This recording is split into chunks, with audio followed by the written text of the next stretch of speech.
اچھا، ایک اور جملہ اس میں وہ بولتے تھے کہ وقال الظالمون، یہ ظالم کہتے ہیں ان تتبعون الا رجلا مسحورا، کہ تم تو پیروی نہیں کر رہے ہو مگر ایک ایسے شخص کی جو جادو زدہ ہے، جس کے اوپر جادو کر دیا گیا ہے، نعوذ باللہ من ذالک۔ اچھا، اسی آیت سے کچھ لوگوں نے پلی لی اور انہوں نے صحیح بخاری اور صحیح مسلم کی ان احادیث کا انکار کیا جو تواتر کے ساتھ اہل سنت اور اہل تشیع کے ہاں کامن موجود ہے۔ ہمارے اپنا تحقیق کے مطابق اہل سنت میں کسی بھی امام نے ان احادیث کا انکار نہیں کیا، نہ اہل سنت میں نہ اہل تشیع کے اندر، کہ آپ صلی اللہ علیہ وسلم پر بھی جادو کیا گیا ایک یہودی کی طرف سے۔ تو وہ کہتے ہیں جی یہ تو کافر اعتراض کرتے تھے کہ یہ تو جادو زدہ شخص ہے جس کی تم پیروی کر رہے ہو، تو یہ کافروں کا اعتراض تھا، اور اللہ تعالیٰ نے اس پہ فرمایا انظر کیف ضربوا لک الامثال، اے محبوب صلی اللہ علیہ وسلم ذرا دیکھو تو یہ تمہارے لیے کیسی مثالیں بیان کرتے ہیں، فضلوا، پس گمراہ ہو گئے، فلا یستطیعون سبیلا، تو یہ اب ہدایت اور سیدھا راستہ نہیں پا سکتے۔ تو وہ یہ آیات پڑھ کر ہمیں اہل سنت کو سناتے ہیں اور کہتے ہیں کہ جی آپ گمراہ ہو گئے ہیں کیونکہ آپ صلی اللہ علیہ وآلہ وسلم کے لیے آپ ایسا عقیدہ رکھتے ہیں کہ آپ صلی اللہ علیہ وسلم پر جادو ہوا تھا، حالانکہ یہ کانٹیکسٹ ہی ڈیفرنٹ ہے۔ یہ کانٹیکسٹ بتا رہا ہے کہ وہ قرآن حکیم کو جادو کہتے تھے، تو مسلمانوں میں سنی ہو یا شیعہ ہو کس کا یہ عقیدہ ہے یہ قرآن پاک جادو کے ذریعے آپ صلی اللہ علیہ وسلم پر نازل ہوا ہے؟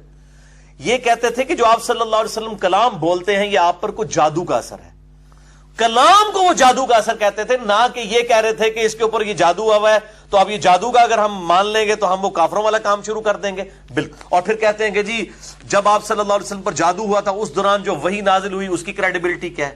بھائی وحی نازل کرنے والا اللہ ہے، اس کو پتا ہے کہ اس نے اپنی وحی کی حفاظت کیسے کرنی ہے۔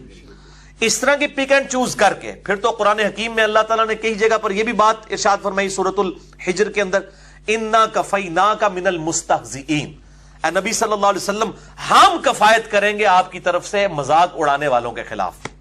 اس کا اگر کوئی شخص یہ رزلٹ نکال دے کہ جی آپ صلی اللہ علیہ وسلم کا کوئی کبھی مذاق نہیں اڑا سکے گا کیونکہ اللہ تعالیٰ فرمایا کہ ہم کافی ہیں کفایت کرنے کے لیے، تو کیا مذاق نہیں اڑایا جا رہا؟ پچھلے 100 سال کے اندر 60,000 کتابیں لکھی گئی ہیں آپ صلی اللہ علیہ وآلہ وسلم کے خلاف، روزانہ کی تقریباً 2.5 کتابیں بنتی ہیں یہ، تو جتنا مذاق اب اڑایا جا رہا ہے پہلے تو نہیں اڑایا جا رہا تھا۔ تو اس کا پھر ہم کہیں گے کہ مذاق تو اڑایا جا رہا ہے لیکن اسی تیزی سے اسلام بھی پھیل رہا ہے۔ آپ کوئی کہنے جی قرآن میں آیا کہ ہم استہزاء کرنے والوں کی طرف سے کافی ہو جائیں گے تو اب کسی کی جرت نہیں ہوگی۔ اسی طریقے سے اللہ تعالیٰ فرماتا ہے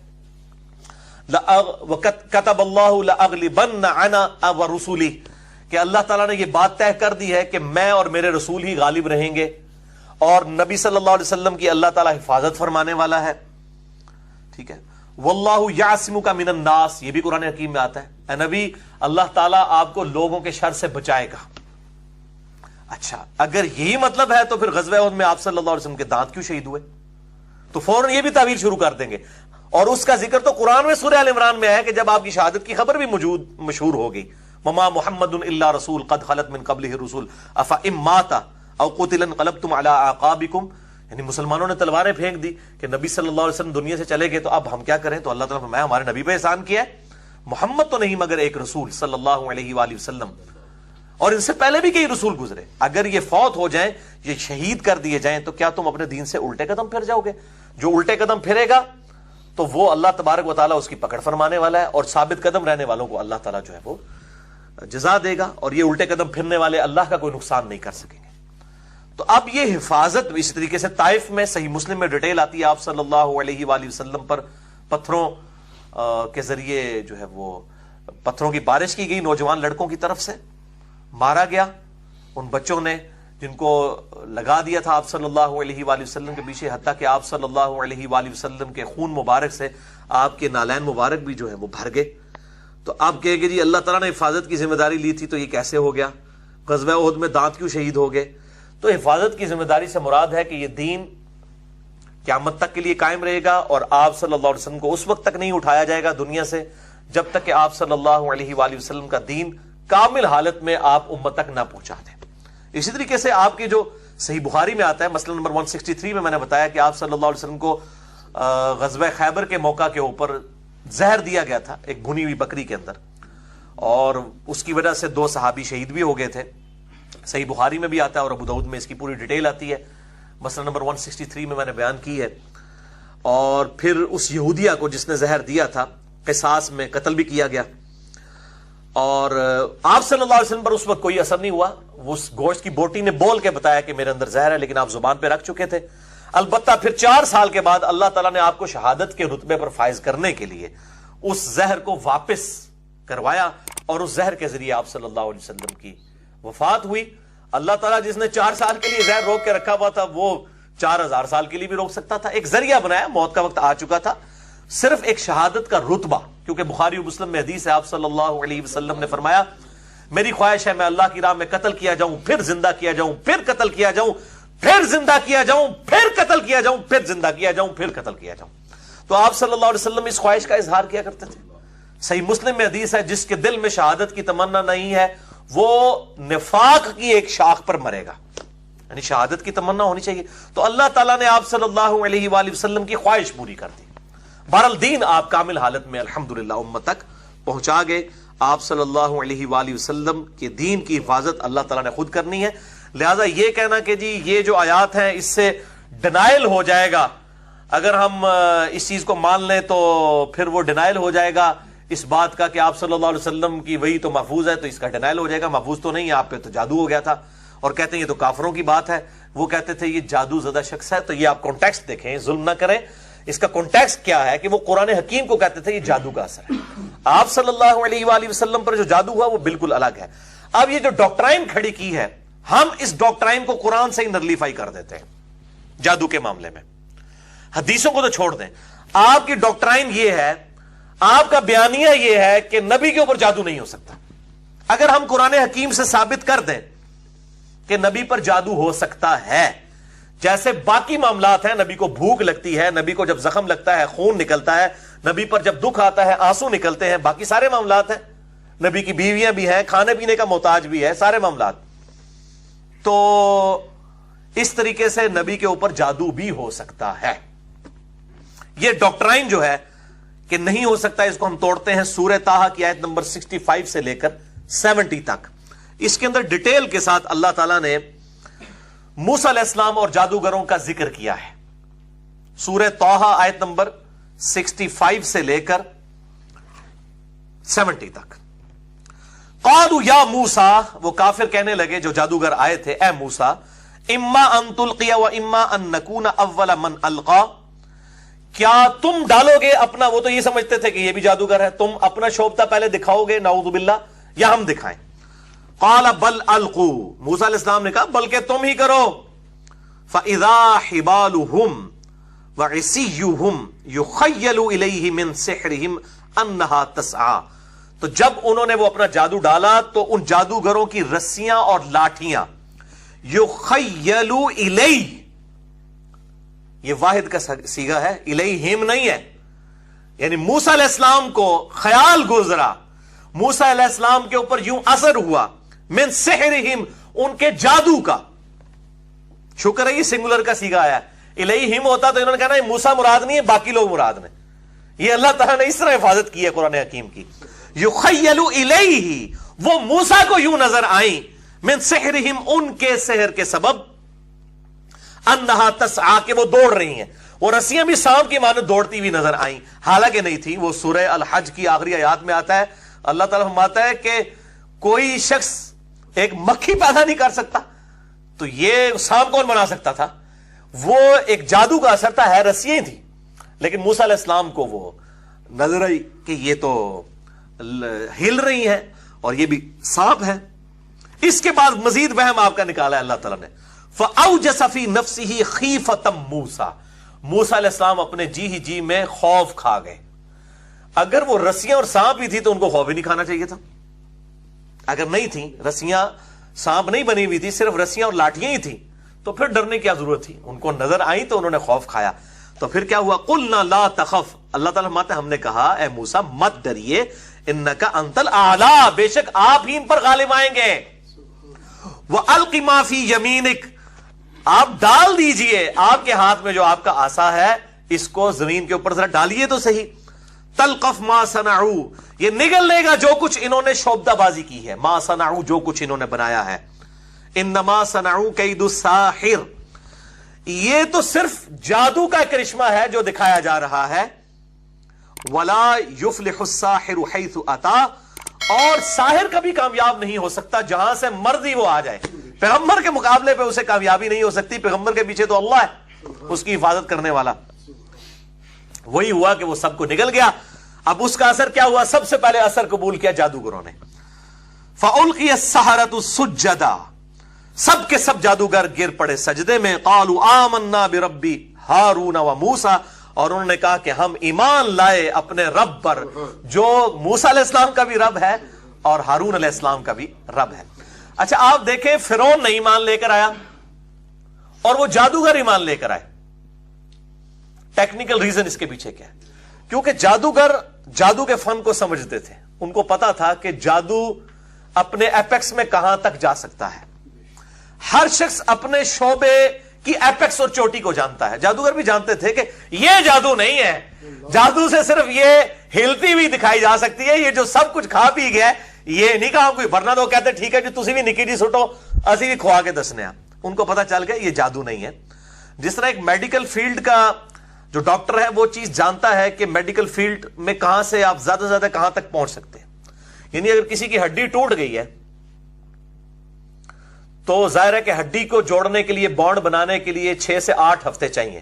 تو وہ پلسٹر کر کے وہ ہڈی کو سامنے کر کے اور اس کے اوپر پلسٹر کر دیتے ہیں اور کہتے ہیں کہ جس کو بالکل سیدھا رکھنا ہے خود بخود وہ ہڈی بانڈ بنائے گی. ڈاکٹر نہیں بانڈ بناتا، نہ دوائی سے بانڈ بن سکتا ہے. وہ بانڈ جو بننا ہے وہ نیچرلی وہ دونوں طرف سے ہڈی میں سے مواد نکلے گا جو اللہ تعالیٰ نے ایک فزیکل فینومینا آف نیچر رکھا ہے. لیکن اگر کسی ڈاکٹر کو یہ بتایا جائے کہ آپ کی ٹانگ توڑیں گے اور ایک بندہ یوں کر کے ہاتھ پھیرے گا اور بالکل سیدھا کر دے گا، وہ کہے گا یہ امپاسبل ہے. یہ فزیکل فینومینا آف نیچر کو توڑنا ہے، اس کا ایک ٹائم ہے، اس ٹائم سے پہلے تو یہ ہو ہی نہیں سکتا. اور یہی ہمارے محبوب صلی اللہ علیہ وآلہ وسلم نے کیا. صحیح بخاری میں حدیث موجود ہے، ایک صحابی کی ٹانگ ٹوٹ گئی، بڑی ڈیٹیل حدیث ہے، مسئلہ نمبر 131 سی کے اندر میں نے آپ صلی اللہ علیہ وآلہ وسلم کے 131 سی میں 17 معجزات بخاری اور مسلم سے بتائے ہیں. اس میں سے ایک معجزہ یہ بھی تھا، آپ صلی اللہ علیہ وآلہ وسلم نے پنڈلی کی ہڈی ٹوٹی ہوئی تھی، اس پہ ہاتھ پھیرا تو وہ کہتے ہیں اللہ کی قسم اس طرح ہوگی کہ کبھی ٹوٹی نہیں تھی اسی وقت. اب یہ فوراً بانڈ بن کے اس کا ٹھیک ہو جانا یہ معجزہ ہے. فزیکل فینومینا آف نیچر کو توڑنا ہی تو معجزہ ہے، عقل کو عاجز کر دینے والی چیز. یہ علم الکلام کا لفظ ہے معجزہ. عربی میں قرآن حکیم میں حدیث میں معجزے کا لفظ نہیں آیا، اس میں آیتن کا لفظ آیا، نشانی، میریکل. تو یہ اللہ تبارک و تعالی اپنے پیغمبروں کے ذریعے ان معجزات کا ظہور فرماتا ہے جس کے لیے چاہے اور جس وقت چاہے. اس طرح کے معجزات کا ظہور ہو جاتا ہے، فزیکل فینومینا آف نیچر کو توڑنے والے معجزات.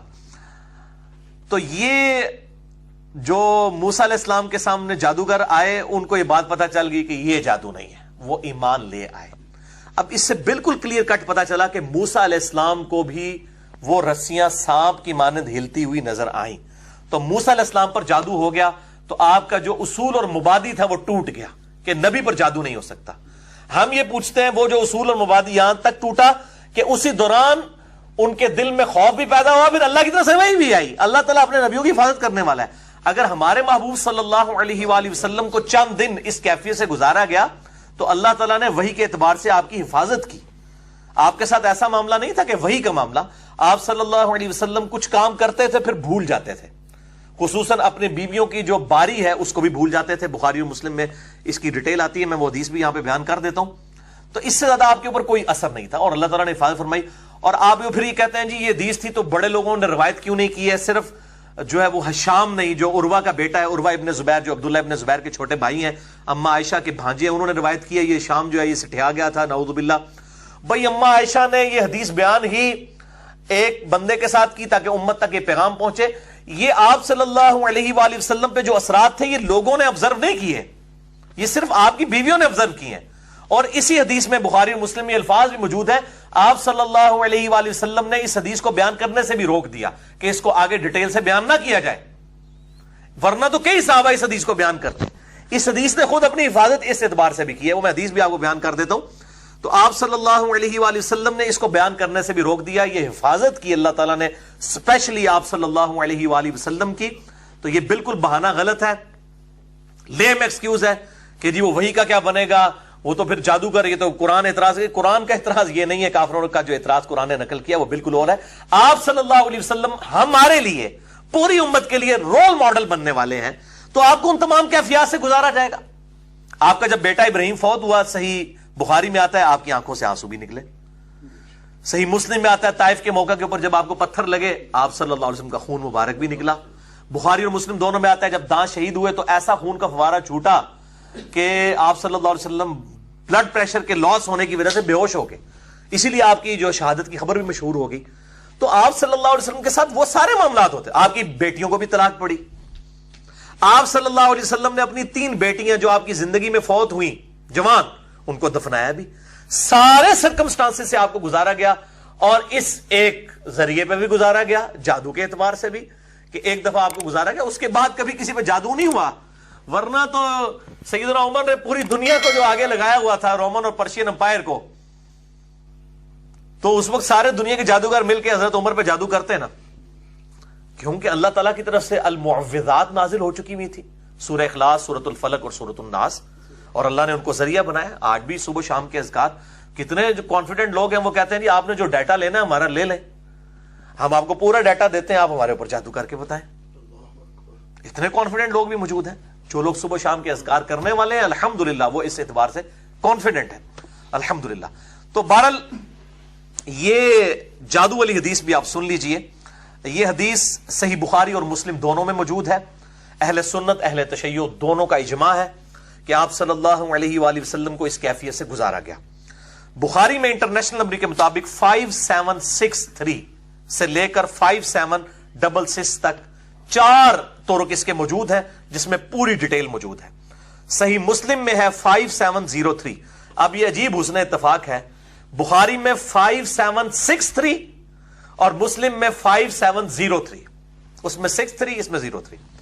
اور یہ الحمدللہ مشکات کے اندر بھی موجود ہے, انسائکلوپیڈیا آف حدیث میں معجزات والے چیپٹر کے اندر انٹرنیشنل نمبر کے مطابق 5893.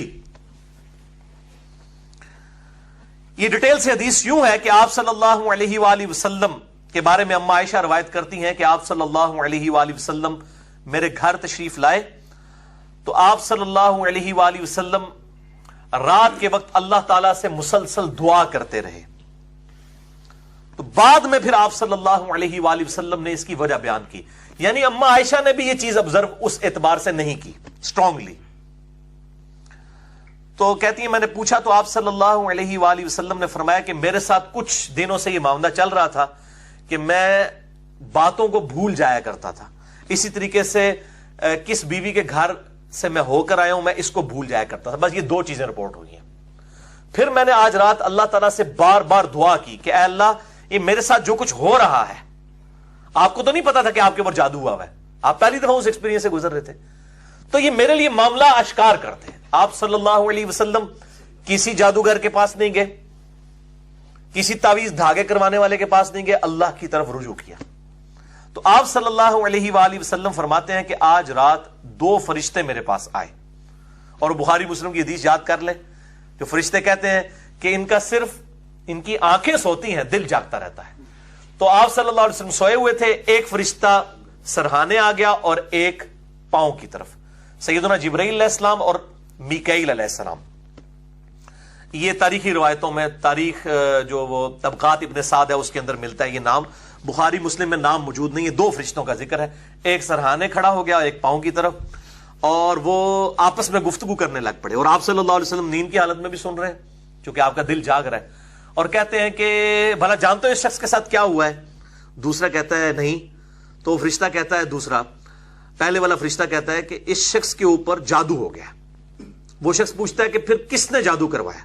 یہ اصل میں وہ ایجوکیشن کے لیے آپ صلی اللہ علیہ وسلم کو گائیڈ کیا جا رہا ہے. تو وہ کہتے ہیں کہ بنو زریق یہودی ایک قبیلہ ہے, اس میں ایک شخص ہے لبید بن اعصم, یہ ایک شخص ہے, اس نے جادو کروایا ہے آپ صلی اللہ علیہ وآلہ وسلم پر, اور آپ صلی اللہ علیہ وسلم کی کنگھی مبارک کے کچھ دندانے آپ صلی اللہ علیہ وآلہ وسلم کے کچھ بال مبارک لے کر ان چیزوں کے ذریعے جادو کیا گیا ہے، اور اس کو ایک بھاری پتھر کے نیچے رکھ دیا گیا ہے۔ ذروان نامی ایک کنواں ہے اس کے اندر، یعنی اس کنویں کے اندر ایک پتھر کے نیچے۔ اب یہاں تو کوئی نہیں پہنچ سکتا نا جناب، اللہ تعالیٰ اپنے نبی کو وحی کے ذریعے وہاں تک پہنچا رہا ہے نا۔ تو آپ صلی اللہ علیہ وسلم اپنے صحابہ کرام کو لے کر وہاں پر پہنچے اس کنویں پہ، اور طبقات ابن سعد میں آتا ہے کہ وہ صحابی تھے سیدنا علی ابن ابی طالب اور سیدنا عمار ابن یاسر، وہی دو لاڈلے، علی ابن ابی طالب اور عمار ابن یاسر۔ ہر موقع پہ ظاہر ہے کہ یہ خاص لوگ تھے آپ صلی اللہ علیہ وآلہ وسلم کے۔ تو ان دونوں کو لے کر آپ صلی اللہ علیہ وآلہ وسلم وہاں پر پہنچے، اور آپ صلی اللہ علیہ وسلم نے کہا کہ عائشہ، میں نے جب اس کنویں کے پانی کا رنگ دیکھا تو وہ گاڑھا سرخ کلر تھا، جس طرح کسی نے مہندی گھول دی ہو، اور وہاں پہ جو کھجور کے درخت تھے وہ گویا اس طرح تھے جس طرح شیطانوں کے سر ہوتے ہیں، جو قرآن حکیم کے اندر آئے۔ اور پھر آپ صلی اللہ علیہ وسلم نے وہ جو کچھ بھی تھا یہ ساری چیزیں نکلوا کے اسی کنویں کے اندر جو ہے وہ دفنا دی، اور اس کے اوپر مٹی ڈلوا کے اس کنویں کو مکمل طور پر بند کر دیا۔ تو سیدہ عائشہ کہتی ہیں کہ یا رسول اللہ صلی اللہ علیہ وسلم، آپ وہ لے آتے اور لوگوں کو بتاتے اس کے بارے میں۔ تو آپ صلی اللہ علیہ وآلہ وسلم نے فرمایا، میں نہیں چاہتا کہ اس چیز کی وجہ سے لوگوں میں شر پھیلے، اس لیے میں نے اس بات کو وہیں پر دفن کر دیا۔ اس لیے یہ روایت اس طرح نہیں بیان ہوئی ہے، یہ علم کے طور پر ضرور ٹرانسفر ہوئی ہے، لیکن تواتر کے ساتھ کئی صحابہ سے اس لیے بیان نہیں ہوئی ہے کہ آپ صلی اللہ علیہ وآلہ وسلم نے خود اس معاملے کو وہیں پر دفن کر دیا۔ تو یہ وہ حدیث ہے جس کے اوپر اعتراض کیا جاتا ہے، اور کہتے ہیں کہ جی یہ آپ صلی اللہ علیہ وآلہ وسلم پر جادو کیسے ہو سکتا ہے؟ ان کی ڈاکٹرائن میں نے توڑ دی ہے سورہ طٰہٰ آیت نمبر 65 سے لے کے 70 تک، لہٰذا یہ بالکل جو اعتراضات کیے جا رہے ہیں، خصوصاً وہ لوگ جو منکرین احادیث سے متاثر ہیں اور احادیث کو وہ عقل کے پیرائے پہ تولنے کی کوشش کر رہے ہیں، پھر ہم ان کو کہتے ہیں کہ پھر اگر آپ اس طرح کے عقل کے پیرائے استعمال کریں گے تو پھر قرآن پاک کے اندر بھی ایسی باتیں موجود ہیں، ان کی آپ تعویل کرتے ہیں، احادیث بھی جو صحیح سند کے ساتھ آئے ان کی تعویل کریں، ورنہ آپ علمی پھکی لے لیں۔ آپ مجھے بتائیں، یہ علمی پھکی ہے، قرآن حکیم سے میں ایک بات پیش کرتا ہوں، یہ اکثر لوگ کہتے ہیں ہمارا دل نہیں مانتا جی کہ جی وہ نبی کے اوپر کیسے جادو ہو سکتا ہے۔ اب میں آپ سے پوچھتا ہوں، آپ کسی شخص سے یہ پوچھئے، ہر شخص اپنے آپ سے سوال کرے، کیا آپ یہ گوارا کریں گے کہ ایک ایسا بچہ جس کو آپ نے بچپن سے پالا ہو، جو آپ کے بیٹوں کی مانند ہو، پھر وہ جوان ہو، حتیٰ کہ آپ کے نام کے ساتھ اسے منسوب کیا جاتا ہو، اس کی شادی آپ اپنی مرضی سے کسی عورت کے ساتھ کروائیں، پھر ان کی آپس میں نبھنا، اور آپ کا وہ بیٹا آپ کی اس بہو کو جو منہ بولی ہے، لیکن اگر آپ اس حقیقت سے دیکھیں کہ بچپن سے آپ نے اس بچے کو لے کے پالا ہے تو جسٹ لائک وہ ریئل بیٹا ہے، ٹھیک ہے، اور وہ آپ کی بیوی کے پاس بھی اسی طریقے سے پلا بڑا ہے، وہ اس کی تقریباً ریئل ماں ہی ہے، اس نے کبھی بھی نیگیٹو نظروں سے آپ کی بیوی کو نہیں دیکھا، نہ آپ کو اس نے باپ کے علاوہ کسی اور درجے میں دیکھا ہے، حتیٰ کہ لوگ اسے آپ کا بیٹا کہتے ہیں، پھر آپ اس کی شادی کرواتے ہیں ایک عورت کے ساتھ، پھر وہ اسے طلاق دے دیتا ہے، اور پھر آپ اس عورت کے ساتھ جو آپ کی بہو بن چکی ہوئی تھی خود شادی کر لیں، کیا آپ گوارا کریں گے؟ کبھی بھی نہیں کرے گا، کوئی شخص یہ کرے گا، پوری دنیا کی گالیں یہ کھائے گا، اور اس کا دل میں نہیں گوارا کرے گا کہ یار یہ میری بہو، میں اس کے ساتھ شادی کروں۔ لیکن یہی کیس آپ صلی اللہ علیہ وآلہ وسلم کے کیس میں ہوا ہے۔ زید ابن حارثہ کو آپ نے بچپن سے پالا، بیٹوں کی مانند تھا، شادی خود کروائی سیدہ زینب کے ساتھ، لیکن نبھ نہیں سکی، وہ ہاشمی خاندان سے تھی، یہ غلام زادے تھے، وہ خاندانی والا معاملہ تو رہتا ہی۔ کافر وہ بھینسا پیج کے اوپر بھی اعتراض کر رہے ہوتے ہیں کہ نبی نے اپنی بیٹیاں علی کو اور عثمان کو دی ہیں، بلال حبشی کو کیوں نہیں دے دی؟ یہ ایکسپیرینس آپ کر چکے ہوئے تھے، اور بخاری میں حدیث ہے اپنے کف میں شادی کرو، ہم پلہ لوگوں کے اندر مشکل ہو جاتا ہے نبھنا، ذات پات کا فرق نہیں، لیکن ہم پلہ تو ہونا چاہیے۔ ایک ایئر کنڈیشن گھر میں رہنے والی بچی کو آپ جھونپڑی میں تو نہیں بیائیں گے نا، یہ تو عقل کے بھی خلاف ہے، اپنے کف میں ہم پلہ لوگوں میں کیا جائے گا نا۔ تو آپ صلی اللہ علیہ وسلم نے سیدہ زینب کے ساتھ، قرآن حکیم میں آیا، اللہ تعالیٰ فرماتے ہیں ہم چاہتے ہیں کہ یہ منہ بولے بیٹے والی رسم توڑ دی جائے۔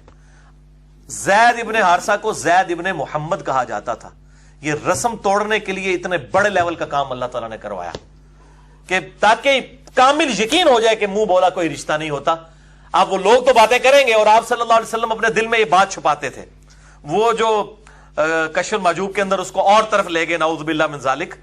تو حالانکہ زید ابن حارثہ کی شادی جس کے ساتھ ہوئی تھی وہ نبی صلی اللہ علیہ وسلم کی کزن تھی. آپ نے بچپن سے زینب کو دیکھا ہوا تھا. زینب کی کون سی ایسی خوبصورتی تھی جو آپ کو اب جا کے بھاجا نہیں تھی اس اعتبار سے کہ آپ نے پہلے نہیں دیکھی ہوئی تھی.